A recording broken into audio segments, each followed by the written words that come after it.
E vamos falar um pouquinho, então, do processo para realizar um EVP.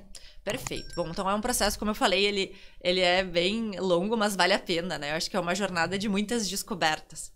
E acho que já começando, assim, sobre o resultado final, que eu escuto muito quando as pessoas veem aquela primeira entrega do diagnóstico, que é a primeira etapa, é o quanto, sim, a gente vê problemas que a empresa tem, mas o quanto tem fortalezas também que até a alta gestão desconhece em alguns momentos, assim.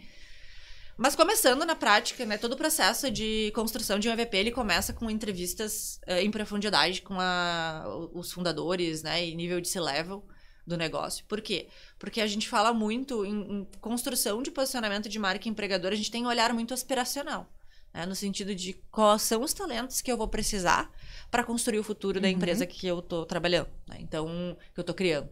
Então, a gente tem uma conversa bem profunda, né, com esses profissionais sobre história da empresa, porque impacta muito, mas também de próximos passos. Então, são entrevistas, né, com toda essa... E a gente gosta de começar com elas porque elas acabam trazendo muitos inputs para o que vai ser feito depois, né? Até pra gente poder... Às vezes tem empresas que a gente customiza. Então, claro, tem um padrão de questionário. As pessoas perguntam, quais são as perguntas que a gente faz? Sim, existe um padrão, existe uma metodologia, mas até na I Love My Job a gente é bastante artesanal ainda. A gente gosta de customizar, de entender cada negócio como único, assim. Depois disso, a gente senta com a área responsável pelo projeto e define quais vão ser as personas que a gente vai mapear. E ali a gente define quais grupos focais vão ser aplicados.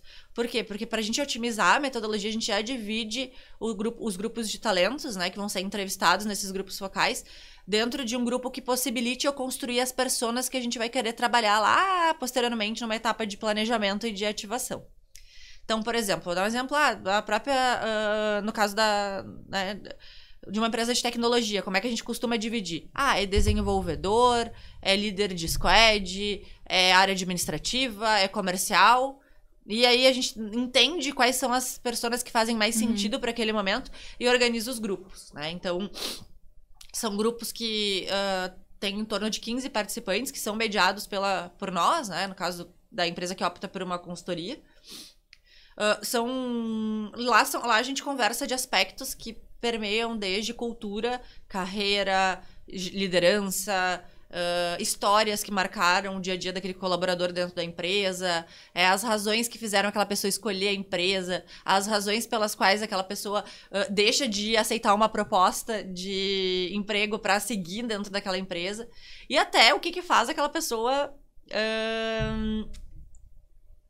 a passar a ter vontade de procurar uma vaga de emprego no LinkedIn. Todo mundo tem, né, na I Love My Job a gente tem o propósito de fazer com que a segunda seja tão boa quanto a sexta, mas a gente sabe que tem empresas que é muito melhor o sextou do que o segundou, né? A gente busca esse equilíbrio de que, sim, é bom a gente voltar pro trabalho, mas é bom também a gente querer ir pra vida pessoal.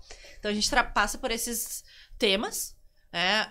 Em paralelo a isso, a gente tem todo um time trabalhando com auditoria e desk research. Então, o que é isso, né? A gente normalmente tem acesso e pede para o cliente compartilhar todo o seu material voltado para gestão de pessoas, cultura, materiais utilizados no onboarding. Alguns clientes a gente, inclusive, vive a experiência do onboarding para poder trazer inputs ali em relação a esse processo. A gente faz auditoria em redes sociais, então, a gente vai olhar para os últimos 12 meses, né? Então, dentro da parte de Glassdoor, InfoJobs e Indeed, a gente faz uma análise bem qualitativa do que tem de avaliações ali dentro. A gente, dentro das redes, olha o que os colaboradores geram de conteúdo sobre a empresa. Então, a gente mapeia hashtags, olha ali o que foi gerado pelo próprio colaborador para pegar insights, expressões, palavras que façam sentido. A gente também olha como esses talentos eles interagem nos conteúdos que a empresa gera. E não só os talentos que estão dentro da empresa, a gente pega muito comentário de participantes de processo seletivo, de ex-colaborador. As pessoas, quando são empresas maiores, a gente vê até críticas, é bem incrível assim, essa descoberta, né, de olhar no detalhe tudo isso. E a gente também, quando o cliente tem pesquisas anteriores, a gente também olha para resultados de pesquisas recentes. Depois disso, a gente tem a última etapa, que são entrevistas em profundidade com ex-colaboradores recentes e entrevistas de mercado. Então, a gente também aplica...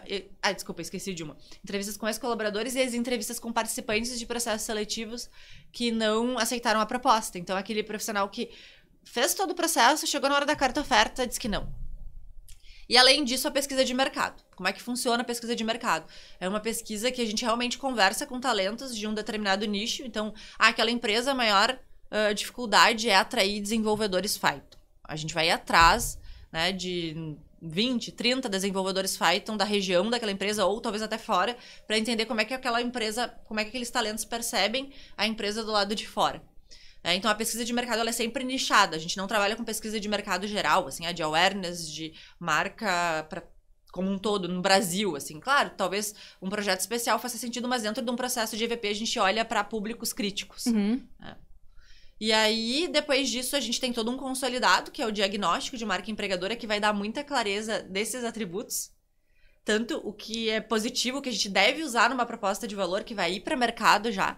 O que a gente sabe que a gente tem de gaps e que a gente vai ter que ter planos estruturantes internos para poder melhorar. Né? E, claro, esse diagnóstico deve ser super detalhado e super... não é fiel o que eu quero dizer, mas é rico, porque é um trabalho bastante extenso pelo que tu estás nos trazendo, né? Isso. Todos os perfis de pessoas que se relacionam como empregadora com a empresa. Sensacional.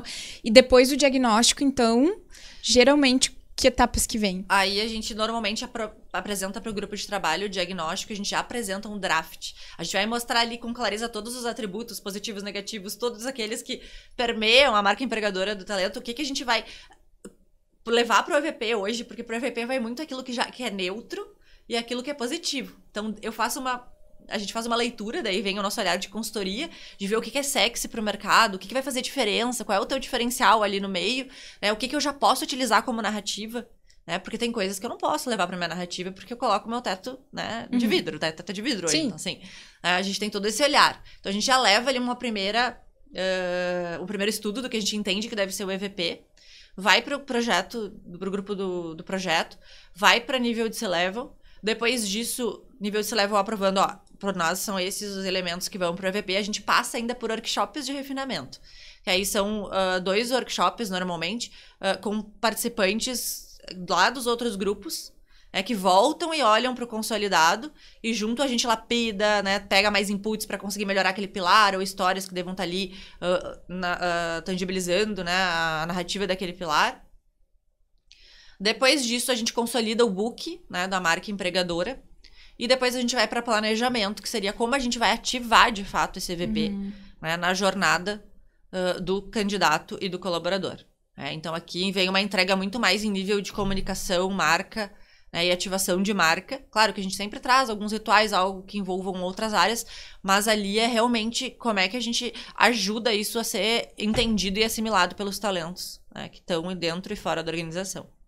Tu usaste a expressão teto de vidro, né? E eu volto a falar sobre a questão da credibilidade. A gente não pode prometer alguma coisa que não vai ser entregue, né? Isso. Por isso que tem que ter, né? Quer dizer, a empresa pode ter um aspiracional de daqui a um tempo entregar algum outro conceito, porém, a gente precisa ser coerente com o que tá ali para não causar nenhuma discrepância, né?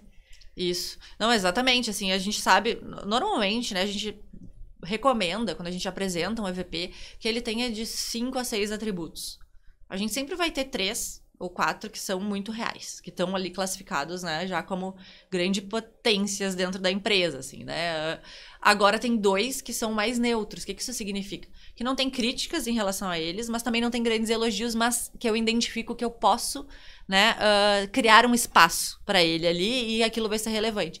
Então tem que andar junto, iniciativas tanto de marca e comunicação, quanto iniciativas de RH. Então ali a gente faz um comprometimento. A gente vai usar esse pilar na narrativa, mas a gente vai já ter um plano de ação para como a gente faz esse atributo ser realmente percebido pelos talentos cada vez mais.